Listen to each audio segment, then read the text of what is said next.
Simply अगर हम लिखें तो क्या लिखते हैं, पीरियोडिक टेबल। चैप्टर का पूरा नाम है क्लासिफिकेशन ऑफ पीरियोडिक एलिमेंट। आपके पास classification of periodic element, classifier के नाम लिखा है। जो मेन आपको डील करना है, कौन से वर्ड के साथ डील करोगे, हम इस चैप्टर में आपको पीरियोडिक टेबल के बारे में बताएंगे। पीरियोडिक टेबल अगर आपको थोड़ा बहुत आइडिया हो तो आपने पीरियोडिक टेबल 9th क्लास या 10th क्लास में आपने देखी होगी कि पीरियोडिक टेबल किस तरह से दिखती है, नजर कैसे आती है, जिसके बारे में आप काफी बातें कर चुके हैं।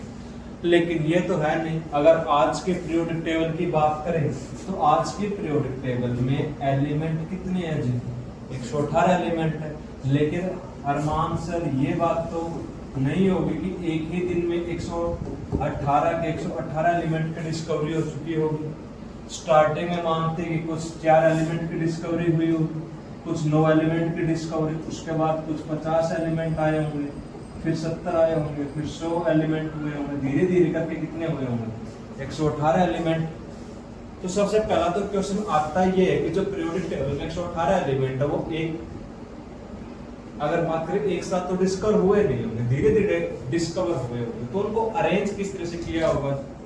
अब 118 एलिमेंट है, हम पीरियोडिक टेबल पढ़ते क्यों हैं, इस चैप्टर का नाम पीरियोडिक क्लासिफिकेशन ऑफ एलिमेंट रखा ही क्यों गया, या पीरियोडिक टेबल ही क्यों रखा, कोई और टेबल क्यों नहीं रखा। पीरियोडिक टेबल में 4 ब्लॉक होते हैं आपके पास, ब्लॉक टेबल रख देते साहब, कुछ और रख देते, टेबल ही लगाना था साहब, कुछ और टेबल रख देते। रेक्टेंगुलर बॉक्स की टेबल आपके पास, या वर्टिकल आपके पास लाइनिंग की टेबल है, लेकिन उसने लिखा क्या है जी, पीरियोडिक टेबल लिखा है। कोई तो खास बात रही होगी अरमान सर कि उसने क्या लिखा है, पीरियोडिक टेबल। आप में से कोई बता सकता है कि ऐसी क्या मजबूरी रही कि अगले ने क्या लिखा, पीरियोडिक टेबल लिखा है। अब बात करते हैं कि जरूरत क्यों पड़ी। 118 एलिमेंट है जी, मान लेते हैं कि अपने ट्यूशन पर कितने बच्चे हैं जी, 118 बच्चे हैं। अब 118 के 118 कहते हैं सर, हम तो क्या देते हैं आपको, फीस पे करते हैं। अगर हम फीस पे करते हैं तो मेनली जो हमारे सब्जेक्ट है 4 सब्जेक्ट डील करते हैं, फिजिक्स, केमिस्ट्री, मैथ और क्या है जी, बायो है जी। अब जूली कहती है कि मास्टर जी मैंने तो फीस दे रखी है, अगर मैंने फीस दे रखी है, आप मेरे को केमिस्ट्री पढ़ा रहे हो, मैं तो केमिस्ट्री अकेले पढ़ूंगी, मैं नहीं पढ़ रही बाकी सारी की सारी क्लास के साथ। मैंने फीस दी तो मैं क्या पढ़ूंगी, अकेले पढ़ूंगी। कल अगर आज इसने बगावत कर दी जूली ने, कल बगावत पे अरमान आ गया, मास्टर जी बात सुनो, अगर आपने 5 से 6 जूली को पढ़ा रहे हो तो आप पे कौन पढ़ाते, अपना टाइमिंग चेंज कर दो, या तो 6 से 7 हो गए। धीरे धीरे 118 के 118 बगावत पर आ जाते हैं, माल तो एक्स्ट्रा ज्यादा चाहिए। मैंने फीस दी तो टीचर भी क्या होना चाहिए, अलग होना चाहिए। तो 118 बच्चों को पढ़ाने के लिए टीचर कितने लगेंगे, 118।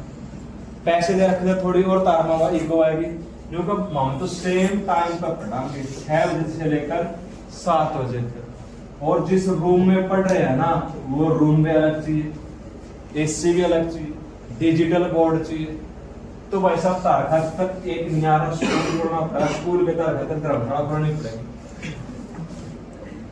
118 room, 118 teacher, 118 AC, 118 digital board, भाई साहब पॉसिबल है नहीं है जी। लेकिन हम क्या करते हैं, 118 एलिमेंट्स को डिवाइड कर देते हैं। आप मान लो 3 कैटेगरी में डिवाइड करते हैं, 118 में से 50-50 के 2 सेक्शन में बनाते हैं, या सिंपल सी बात करते हैं जी 59 और 59 के 2 सेक्शन। और फिर ये बोलते हैं कि जो सारी की सारी 59 बच्चे हैं वो 11th क्लास के, और जो 59 है वो कौन सी क्लास के, 12th क्लास के। अब जो 59 बच्चे हैं वो सभी 11th क्लास में एक सब्जेक्ट जरूरी है, कौन सा, जो हम डील कर रहे हैं जिसके साथ, केमिस्ट्री। वो अगर किसी को केमिस्ट्री क्लास लगानी है तो टाइमिंग क्या रहेगी, 6 से 7। अब जो आपके पास 59 स्टूडेंट है उनको एक टीचर क्या कर सकता है, डील कर सकता है। आपने क्या किया, इनको कैटेगराइज कर दिया गया कि 59 स्टूडेंट है, उनकी कैटेगरी अलग कर दी जाए, उनको एक साथ क्या किया जा सकता है, डील किया जा सकता है, एक साथ एक टाइम पर वो क्या कर सकते हैं, पढ़ सकते हैं। इसी तरह जैसे हर एक स्टूडेंट अगर अलग पढ़ता तो उसके लिए रूम अलग चाहिए, टीचर अलग चाहिए, एसी अलग चाहिए, हर एक फैसिलिटी क्या चाहिए थी, अलग चाहिए थी। इस चीज को आपने रिजोल्व कैसे कर दिया, आपने क्लासेस के हिसाब से स्टूडेंट को क्या कर दिया, डिवाइड कर दिया। आपने बोला सारे के सारे किस एज के, 15 साल के आसपास थे, सभी की उम्र इतनी थी, सभी के सभी कौन सी क्लास पास आउट होकर 10th क्लास के पास आउट हुए, सभी को एक क्लास में एडमिशन दिया गया, कौन सी क्लास 11। इस हिसाब से क्या किया गया, आपको डिवाइड किया। उससे आपको आपका पढ़ना, आपको पढ़ाने वाले सारी चीजें क्या हो गई थी, इजी हो गई थी। इसी तरह पीरियोडिक टेबल के साथ डील चली। पीरियोडिक टेबल ने बोला 118 एलिमेंट है, मैं तो आज के पीरियोडिक टेबल की बात कर रहा हूँ। तो जो मॉडर्न पीरियोडिक टेबल है, कौन सी टेबल, मॉडर्न जो पीरियोडिक टेबल की बात कर रहे हैं देव सर, तो उसमें कितने एलिमेंट, 118 एलिमेंट। तो 118 के 118 एलिमेंट उसने 1 बाय 1 क्या किए, स्टडी किए। क्या किए, स्टडी किए। हर एक एलिमेंट उसने प्रॉपर्टी लिखी, हर एक एलिमेंट का उसने क्या बनाया, एक कार्ड बनाया। सबसे पहला कौन सा था, हाइड्रोजन। मान लो फिर उसने एलिमेंट कौन सा किसका बनाया, कैल्शियम का। उसकी यहाँ पर उसने फिजिकल प्रॉपर्टी रखी, केमिकल प्रॉपर्टी रखी, और इसने इसकी पूरी की पूरी कुंडली, जैसे आपके स्कूल में एक फाइल होती है, वो फाइल तैयार की गई और फिर ये एक डाटा मैच किया गया कि हाँ इतने स्टूडेंट हैं वो 11th क्लास में आ सकते हैं और वो होशियार बालक है जी, 80% से क्या है परसेंटेज अब हो तो उसको सेक्शन कौन सा अलॉट कर दिया जाए, ए सेक्शन अलॉट कर दिया। उस हिसाब से उनको टीचर प्रोवाइड किए जाते हैं और एलिमेंट आपको पढ़ना और पढ़ाना क्या हो गया, आसान हो गया। इसी तरह से एलिमेंट के साथ डील करता है। वो किस तरह से डील करता है हम धीरे धीरे पढ़ेंगे, ठीक है। तो सबसे पहले जो डिस्कवरी हुई थी एलिमेंट्स की, स्टार्ट कहां से होती है जी, जो स्टार्टिंग थी देव सर, वो हुई, स्टार्टिंग हुई थी जी 1800 से पीरियोडिक टेबल के बारे में। उस टाइम जब डिस्कवरी हुई थी तो बहुत ही कम एलिमेंट्स थे, 31 एलिमेंट्स के बारे में पता था। कब, जब 1800 की बात थी आपके पास, 1800। जो आने वाले उस टाइम तक 31 एलिमेंट ही नॉन थे।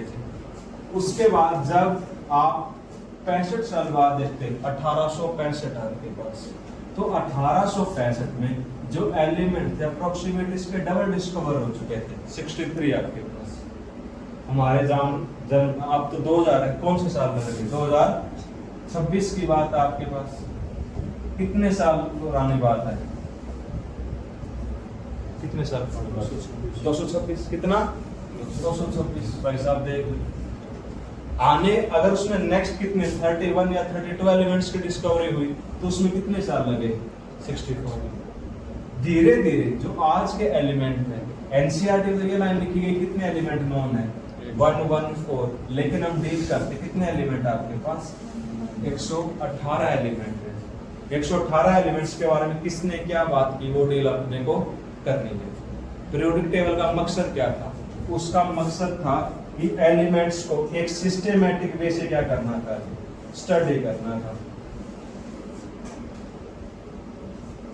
1800 जब शुरुआत हुई थी एनसीईआरटी के अकॉर्डिंग आपके पास स्टार्टिंग में कितने एलिमेंट नॉन थे, 13।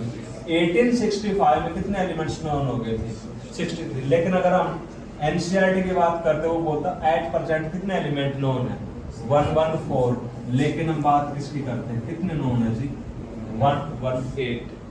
अब उसने क्या किया था, जो पीरियोडिक टेबल है, पीरियोडिक टेबल में जो साइंटिस्ट थे उन्होंने एलिमेंट को एक सिस्टेमेटिक वे से क्या कर दिया था जी, अरेंज कर दिया था, ताकि उसकी प्रॉपर्टी को पढ़ना क्या हो जाता है, आसान हो जाता है। इस कड़ी में जो सबसे पहला बंदा आया था, सबसे पहले बंदे का नाम क्या था, लवोजियर था। सबसे पहला बंदा था वो कौन था, लवोजियर था। ये इंट्रोडक्शन लिखा गया आपके पास, the arrangement of non element according to their properties in such a way that element with similar properties are grouped together in a tabular form is called क्या जी periodic table। आपके पास फिलहाल तो आपको लाइन हिल नजर आ रही होगी, इसमें आपको ज्यादा समझ में नहीं आएगी, लेकिन जब मैं आपको एक या दो चीजें बता दूंगा उसके बाद मैं इस लाइन को दोबारा अच्छे से समझाऊंगा इसका मतलब था क्या। ठीक है, सबसे पहला जो डेवलपमेंट ऑफ पीरियोडिक टेबल, सबसे पहला बंदा कौन सा था? लवोजियर था। लवोजियर क्लासिफिकेशन है। हम लवोजियर को नहीं जानते, सबसे पहले हम बात करते हैं कि यहाँ पर विशेष है कि कौन है? विशेष। उस टाइम विशेष का नाम क्या था? लवोजियर था जी। क्या था? लवोजियर। लवोजियर नाम भी बढ़िया है इसका नाम पर।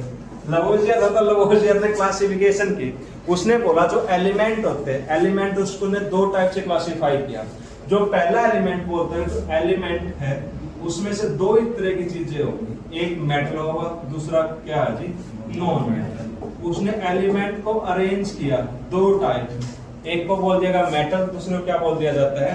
Non metal. मेटल और नॉन मेटल। कोई विशेष से पूछे कि मेटल और नॉन मेटल होती क्या है जी? मेटल और नॉन मेटल क्या होंगे प्लीज? कि मेटल क्या होता है, नॉन मेटल क्या होता है? मेटल और नॉन मेटल। लवोजियर ने एलिमेंट्स को क्लासिफाई किया किन कैटेगरी में? दोस्तों दो कैटेगरी। एक कैटेगरी का नाम क्या था? मेटल। दूसरा क्या था? Non metal. विशेष मेटल क्या होती है?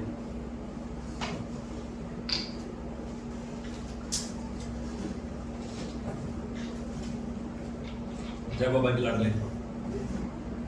मेटल। मेटल वो एलिमेंट जो इलेक्ट्रॉन क्या कर देते हैं? लूज। इलेक्ट्रॉन लूजिंग टेंडेंसी जिसकी होती है उसको क्या बोला जाता है? मेटल बोला जाता है। क्या बोला गया? मेटल। कोई एक मेटल का एग्जांपल?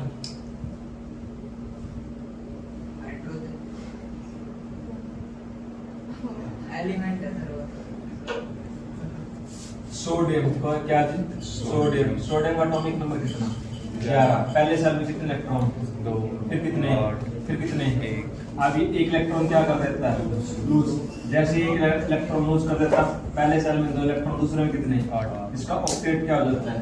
फिर राजी राजी क्या हुआ? इलेक्ट्रॉन क्या करेगा? लूज करेगा। इलेक्ट्रॉन लूज, जो एलिमेंट इलेक्ट्रॉन लूज करता है उसको क्या बोला जाता है? मेटल बोला। क्या क्लासिफाई किया गया? मेटल बोला। तो दूसरा एग्जांपल उसने क्या बोला? पोटासियम था जी।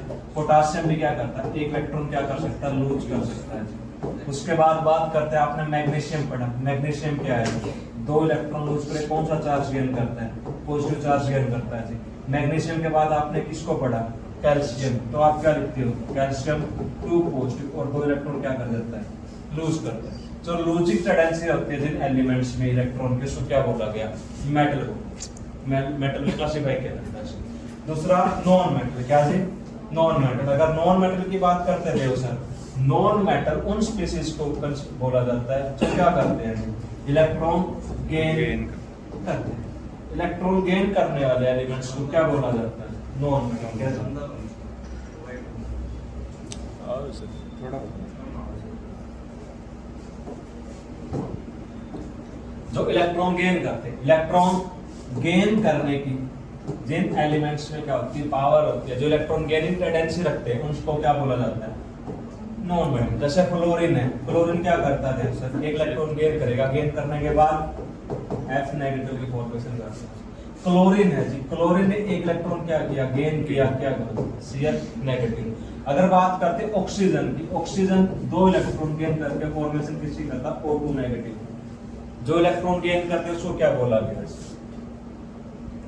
Non metal. लेकिन इसकी भी एक ड्रॉबैक आई।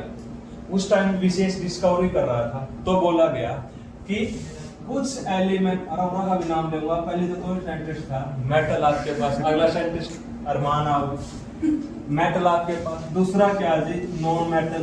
डर ना टेंशन ना ले, मेटल और क्या? नॉन मेटल, सारे नाम ले जाओ, मेटल और नॉन मेटल। लेकिन कुछ कंपाउंड ऐसे थे अरमान सर जो मेटल की प्रॉपर्टी भी रखते थे और नॉन मेटल की प्रॉपर्टी भी। उसको क्या बोला गया? मेटलोइड बोला जाता है। क्या बोला जाता है? मेटलोइड। मेटलोइड। लेकिन लवोजियर ने इसके बारे में कुछ भी बात नहीं की थी। नॉन मेटल कौन से आपके पास? सिलिकॉन। ठीक है जी। तो इसके बारे में मेटल, नॉन मेटल, और इसकी लिमिटेशन क्या थी जी, ये मेटलॉइड के बारे में कुछ बता नहीं पाया। As the number of element increase this classification become insufficient for the study of elements. There are few element which have property of both metal as well as non metal. क्या बोला गया, मेटलॉइड। तो Lavoisier could not describe to place the metalloids, कि मैं metalloids को कहां पर रखूं, जिसके बारे में वो कुछ नहीं बता पाया। उसके बाद नेक्स्ट साइंटिस्ट थी जूली। नेक्स्ट साइंटिस्ट कौन थी, जूली। उस टाइम इसका नाम क्या था, प्राउड्स था। क्या था, प्राउड्स। प्राउड्स हाइपोथेसिस बोला जाता है। क्या बोला जाता है, प्राउड्स हाइपोथेसिस। से दिख रहा है, यस सर, से दिख रहा है, देखो प्राउड्स हाइपोथेसिस। जब हाइपोथेसिस का मतलब क्या होता है, इमेजिनेशन है, कोई चीज एग्जिस्ट नहीं करती है, बस बातें होती है, हवा में बातें होती है। जैसे क्लास में कोई किसी के साथ बातें कर ले तो हम हु कर दिया करो, हो भाई साहब या होगी वाह होगी, वो त्रिभाग भी है, वो तरीके है कि चाहे वाले बोला ऐसे करके अगर त्रिभाग भी लाकर बात करता है आपके पास। हाइपोथेटिकल कांसेप्ट है। कैसे कांसेप्ट है, हाइपोथेटिकल। कोई आने जाने इस चीज, कोई आने जाने नहीं, लेकिन कांसेप्ट कैसा है, हाइपोथेटिकल। राज्य हो रहे हैं, कोई मतलब नहीं, कोई बात नहीं, कांसेप्ट कैसा है, हाइपोथेटिकल। इसी तरह प्राउड्स हाइपोथेटिकल। उसने बोला he simply assumed that all the elements are made of hydrogen। भाई साहब ने एक बोल्ड स्टेटमेंट दे दी कि जितने भी एलिमेंट बने हैं किससे बने हैं, हाइड्रोजन। कोई बात चाचा नाज, क्योंकि आप दूसरे चैप्टर में पढ़ के आ चुके हैं कि कोई भी एटम अपने आइडेंटिटी क्या नहीं करता, लूज नहीं करता। क्या नहीं है, खुद की आइडेंटिटी है जी। आपने ये पढ़ा था C+O2 मिलकर किसकी फॉर्मेशन करता है, ये कभी भी किसकी फॉर्मेशन नहीं कर सकता, NH3। इसने तो बोल ही दिया कि सारे के सारे एलिमेंट किससे बने हैं, हाइड्रोजन से। तो बात क्या हो जाती है, पास गलत इसका पूछना। दूसरा प्रश्न बोला so we can say that जो एटॉमिक वेट ऑफ एलिमेंट होता है, किसी भी एटम का एटॉमिक वेट वो किसके इक्वल होगा, n into atomic weight of one hydrogen atom। आपके पास एटॉमिक वेट ऑफ हाइड्रोजन कितना था, 1 था। नंबर ऑफ हाइड्रोजन क्या लिखना था, इसका मास कितना, 40 इंटू क्या लिखना था, 1 बस 40 इंटू 1। लेकिन ये कहां पर फिर इसकी लिमिटेशन आएगी, क्लोरीन का मास कितना होता है, 35.5। बोला फिर फ्रैक्शन वाला कैसे लिखोगे सर, तो उसके बारे में ये कुछ एक्सप्लेन नहीं कर पाया। ये भी इससे क्या है, लिमिटेशन। ये हिस्ट्री है जी, आपसे इसके बारे में क्वेश्चन पूछा जाना नाम मात्र है, आने के चांसेस क्या है 0.00 पर। जो नेक्स्ट है आपके पास उसमें से आ सकता है जी। क्या लिखा है, डोवर्नियर ट्रेड लिखा है जी। क्या लिखा है, डोवर्नियर ट्रेड, ट्राइड्स लिखा है। ये थोड़ा बढ़िया टॉपिक है सर।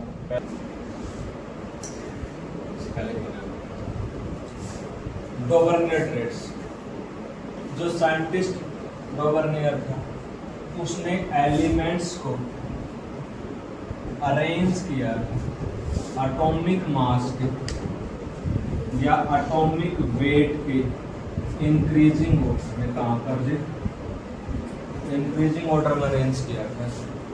जो डोवर्नियर ट्राइड्स था उसने ट्राइड्स का मतलब है कि 3 ट्राइड्स 9 एलिमेंट्स थे। इन्हें टोटल जितने एलिमेंट्स की डिस्कवरी की थी वो कितने एलिमेंट थे, 9 एलिमेंट।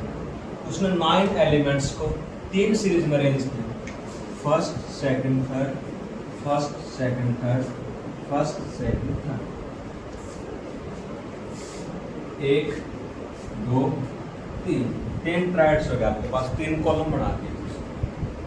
फिर उसने पता क्या बोला, जो पहला एलिमेंट था आपके पास ये x मान लेते हैं, ये x2 और x3। उसने बोला जो मिडल एलिमेंट है, मिडल एलिमेंट का जो एटॉमिक मास और एटॉमिक वेट होगा, मिडल एलिमेंट्स का जो एटॉमिक मास या एटॉमिक क्या होगा, वेट होगा, वो जो फर्स्ट एलिमेंट है और जो आपके पास लास्ट एलिमेंट है उसका एवरेज होगा, जिसका क्या होगा, एवरेज होगा।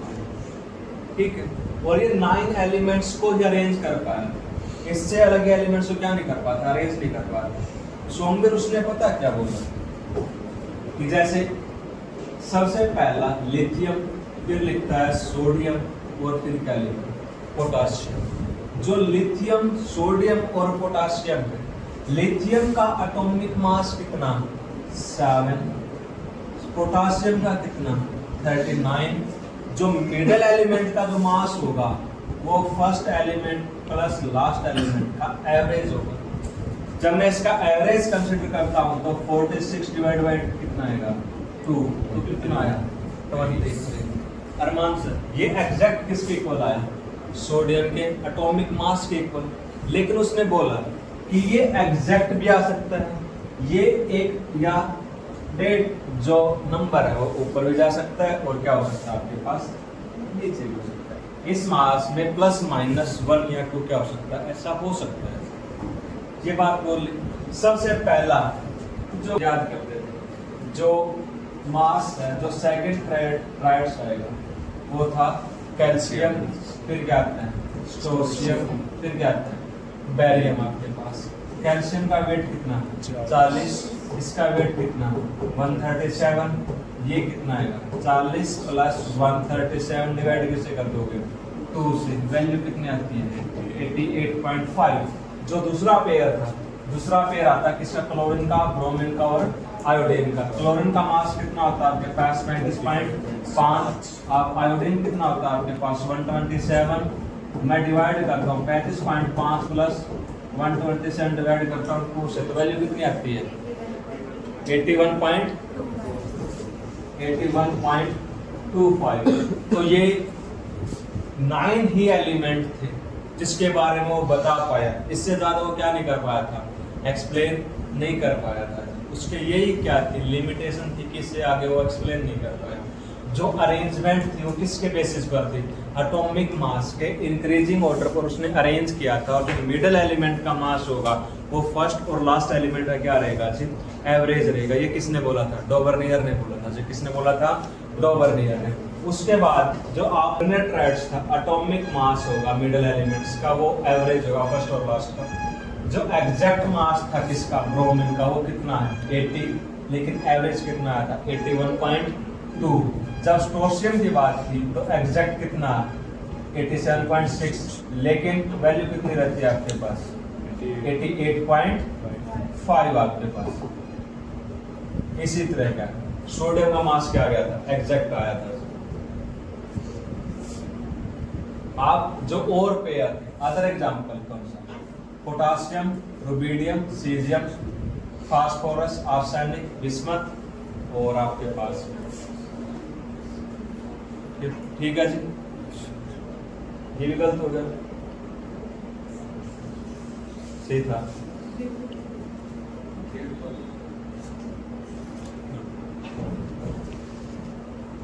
उसके बाद कौन आता है, न्यूलैंड आता है। कौन आता है, न्यूलैंड आता है।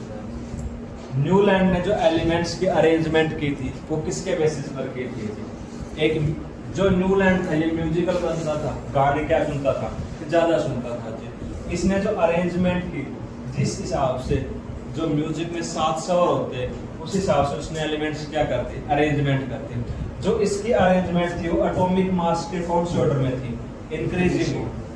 इसने जो एलिमेंट्स के अरेंजमेंट की, ये बात जरूर याद रखना, एटॉमिक मास के इंक्रीजिंग ऑर्डर में क्या किया, अरेंज किया। उसने बोला जिस तरह से जो हर एक आपके पास 7वां स्वर रिपीट हो जाता है, सा रे गा मा पा धा नी, और फिर 8वां स्वर क्या होगा आपके पास, रिपीट होगा। जो 7 स्वर के बाद 8वां स्वर क्या हो रहा है, रिपीट हो रहा है। उसी तरह जब मैं एलिमेंट्स अरेंज करूंगा तो हर एक जो पहला एलिमेंट है उसकी प्रॉपर्टी किससे मैच होगी, 8वें से मैच होगी। ठीक है जी। तो इसने एक लॉ दिया, उस लॉ को क्या बोला जाता है, लॉ ऑक्टेव रूल बोला गया जी। क्या, law of Newland octave rule, law of octave बोला जाता है, या क्या बोला गया, ऑक्टेव रूल बोला जाता है। ऑक्टेव रूल का मतलब क्या, जो पहला एलिमेंट और जो 8th एलिमेंट आएगा, पहले एलिमेंट की प्रॉपर्टी किससे रिपीट होगी, 8 से। ये डिस्कवरी नहीं कर पाया था किसकी, नोबल गैस की। किसकी जी? Noble gas. ये बंदा बड़ा खतरनाक था जी।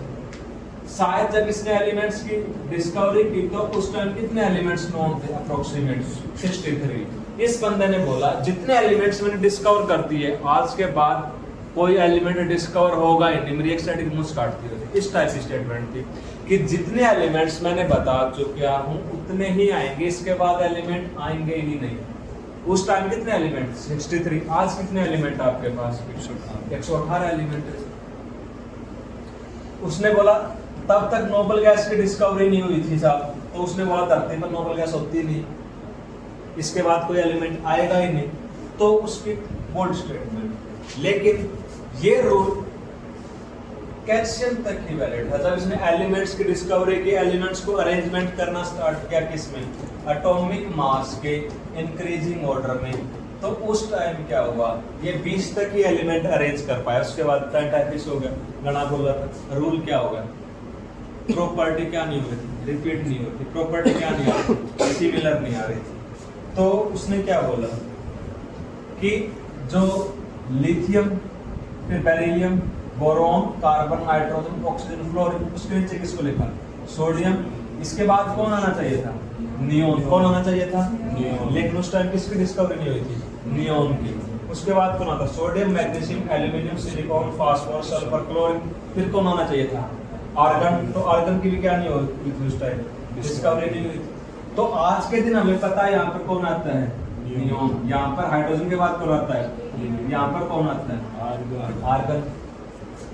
उसने बोला देखो लिथियम की वैलेंसी कितनी? +1। सोडियम की वैलेंसी कितनी? पोटेशियम की वैलेंसी कितनी? बेरिलियम की वैलेंसी कितनी? तो पूरे ग्रुप की वैलेंसी कितनी? +2। बोरॉन कितने? +3। तो एल्यूमिनियम भी क्या? +3। कार्बन की वैलेंसी 4, तो इसकी वैलेंसी भी क्या? 4। ये वैलेंसी -3, ये वैलेंसी -, तो ये क्या? -1। उसने बोला ये दोनों तीनों क्या है? मेटल। ये तीनों क्या है? मेटल। ये दोनों क्या है? मेटल। ये क्या है? Non metal. ये क्या आ गया? मेटलॉइड। ये क्या आ गया आपके पास? Non metal. उसने एलिमेंट्स को अरेंज भी कर दिया, एटॉमिक मास के इंक्रीजिंग ऑर्डर में भी अरेंज किया था। इसका मास कितना था? 7। इसका मास कितना? ये कितना? ये कितना? 12। ये बात भी ठीक। लेकिन ये रूल फॉलो कहां तक हुआ? कैल्शियम तक। इसके बाद क्या नहीं हुआ? ये इसकी क्या थी? लिमिटेशन। क्या थी? Limitation.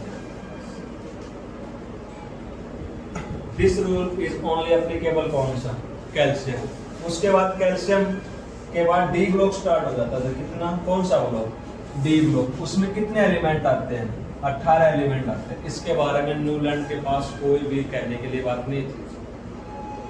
After the discovery of inert gas, जैसे इनर्ट गैस की डिस्कवरी हो जाएगी तो 8th एलिमेंट की और पहले एलिमेंट की प्रॉपर्टी क्या नहीं होगी?